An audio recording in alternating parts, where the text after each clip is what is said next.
திருப்பூர் மாவட்டம் உடுமலையில் உடுமலை பழனி தேசிய நெடுஞ்சாலையில் செயல்பட்டு வரும் SRK ஹோண்டா மோட்டார்ஸ் வளாகத்தின் முன்புறம் உடுமலை பிரியா எலும்பு முறிவு மருத்துவமனை, Udumalai Priya paramedical institute, Udumalai rotary Tejas குழுவினர் SRK மோட்டார்ஸ் குழுவினருடன் இணைந்து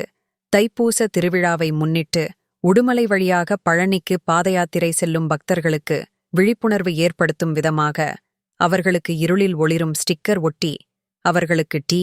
பிஸ்கட், கடலை மிட்டாய் வழங்கியும் கால்மூட்டு வலிக்கான சிகிச்சை அளித்தும் வழியனுப்பி வைத்தனர். இதற்கான ஏற்பாட்டினை SRK ஹாண்டா நிறுவனர் கார்த்திக் சின்னசாமி செய்திருந்தார்.